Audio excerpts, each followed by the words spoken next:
आता वळत मुंबई पुण्यातील टॉप 9 बातम्या। मध्य पश्चिम आणि हार्बर रेल्वे मार्गावरती उद्या मेगा ब्लॉक कोपर आणि ठाकुर्ली स्थानकामध्ये लोकल थांबणार नाही, तर हार्बर मार्गावरती पनवेल वाशी दरम्यान ब्लॉक असणार। पश्चिम रेल्वेवर वसई रोड यार्डमध्ये सर्व मालवाहतूक मार्गिकांवर ब्लॉक असणार। वडाळ्यातील बेस्ट आगारामध्ये कंत्राट रद्द केल्याने 100 बसेस धुळकात पडलेल्या आहेत। हलगर्जीपणामुळे बेस्टकडून संबंधित कंपनीचं कंत्राट रद्द करण्यात आले। कंत्राटदाराकडून थकीत असलेल्या रकमेची लिलावातून वसुली करण्यात येणार आहे। नवीन बसेसची प्रतीक्षा करण्यात येते।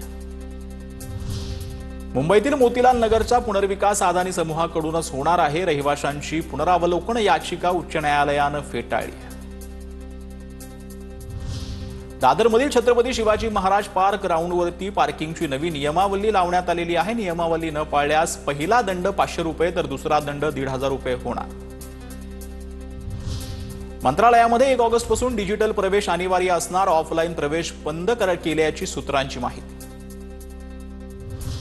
मुंबई महानगरपालिकेकडून परळ टीटी उड्डाणपुलाच्या दुरुस्तीचा निर्णय। दुरुस्ती आणि बळकटीकरणाच्या कामासाठी 13.82 कोटींचा खर्च केला जाणार। पावसाळ्यानंतर कामाला सुरुवात होणार।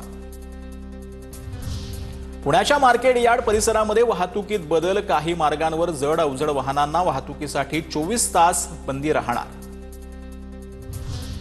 पुणे विमानतळावरून 10.47 किलो हायड्रोपोनिक फीड जप्त करण्यात आलेला आहे। 1 जणाला ताब्यात घेण्यात आले। कस्टम विभागाची मोठी कारवाई।